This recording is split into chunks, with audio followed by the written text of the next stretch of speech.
Hello Pokemon trainers, and welcome to our next GoFest prep video. Last week, we talked about some methods to help you clear your Pokemon storage. In today's segment, we'll look at ways to reduce your item bag. I'll go through each item type in Pokemon Go, and then I'll provide my thoughts on how many of each you should carry. So let's get started.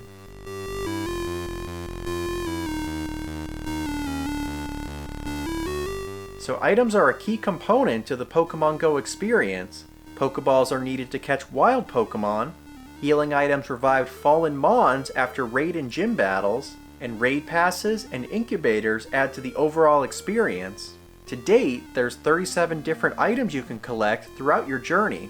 If you have an abundance of each, you'll find yourself seeing an error message when trying to spin stops or buy more items. Well, with the help of today's video, you should be seeing this message less often, or even not at all.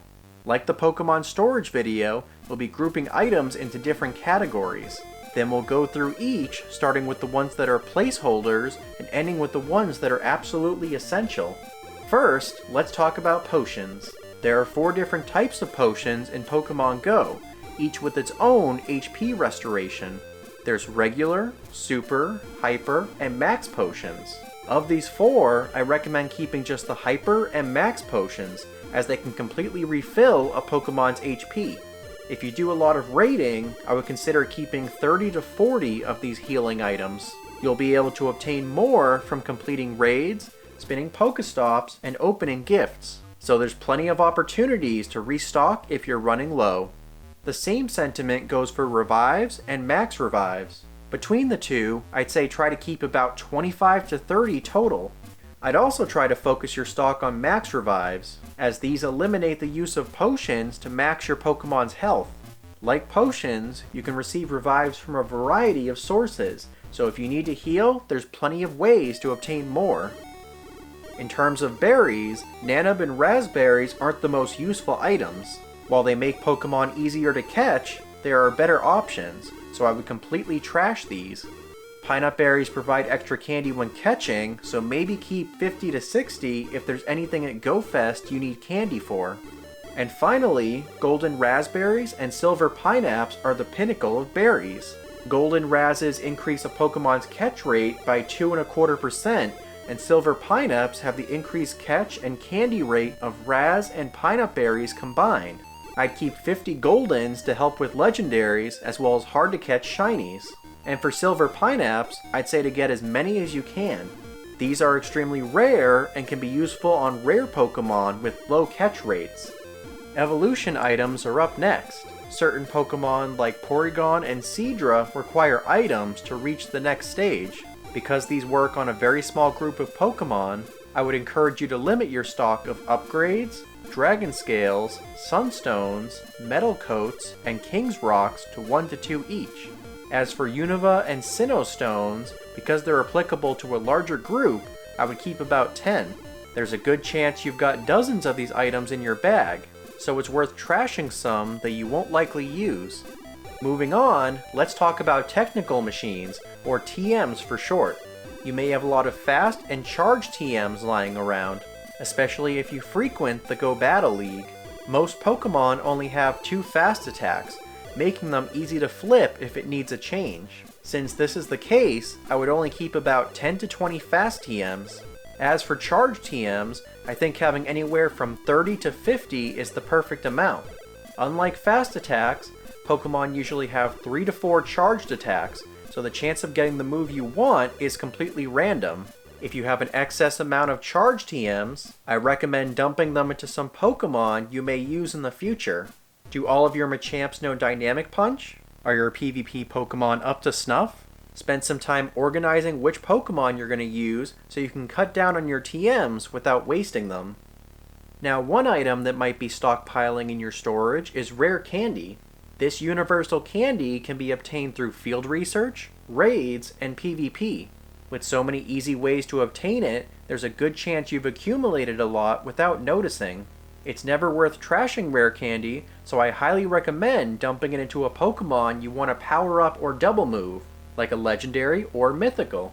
Chris put nearly 300 candy into a Master League Yveltal, and I myself dumped a lot into Mewtwo to power up my 98% shiny. Next, let's talk about Incense and Lure modules. These items attract Pokemon either directly to you or to a Pokestop. Because of their usefulness, they shouldn't take up much space, but if you have more than 10 lures and 20 incense, it might be worth using some before Go Fest. Lures will last for a full hour until the end of Pokemon Go's 5th anniversary event, so now's the perfect time to use some. That being said, I would make sure to save 16 incense so you have enough for the entire Go Fest. If you're in an area with low spawn rates, using incense will net you a ton of Pokemon. The next 3 items we're going to talk about are Poffins, Lucky Eggs, and Star Pieces. These are considered premium items and can only be obtained from the shop and from special research. Let me just say that I don't recommend trashing any of these items. I would encourage you to use Lucky Eggs during events with an XP bonus or when hitting friendship milestones with other trainers. Star Pieces provide 50% more Stardust, which is a critical resource in Pogo. And Poffins will double the amount of hearts you can earn with your buddy. If you plan on doing a lot of walking during Go Fest, it may be a great time to use one. The other 2 items we'll be talking about are Raid Passes. If you look at any Pogo trainer's bag, I'm sure it's filled with premium and remote passes. While they may take up a lot of bag space, I would never consider tossing either of them. In fact, I'd recommend stocking up on both passes before Go Fest. There will be free raid passes available to ticket holders during the event, but if you're itching to do more raids, I highly recommend having a large supply in your bag. With all the legendaries returning for the event, I'm going to make sure to have about 60 or 70 raid passes ready to go.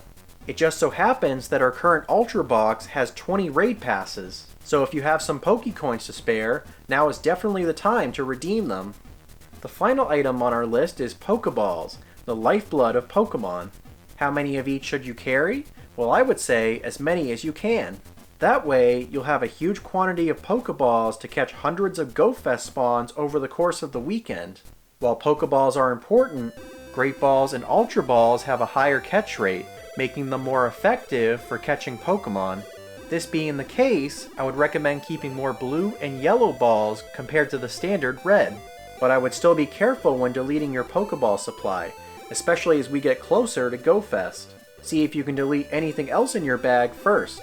I would try to get at least 500 Pokeballs prior to the event. This is just a suggested amount, you're free to collect as many as you like. Now, I didn't talk about incubators, the mystery box, or Team Go Rocket components. Incubators and mystery boxes don't count towards your storage total, and Team Go Rocket components only take up 5 spaces max. Once you collect 6, it'll turn into a single rocket radar. Well guys, that's going to wrap up our item discussion. Also, our Go Fest contest for US players ends on Sunday. If you're new to the channel or missed our initial announcement, check out the video in the description for all the details on how to enter. I'll announce the winners in our final Go Fest tips video, so keep an eye out for that early next week. So until then, thank you all so much for watching, I hope you have a great day, and I will see you all in the next video. Take care.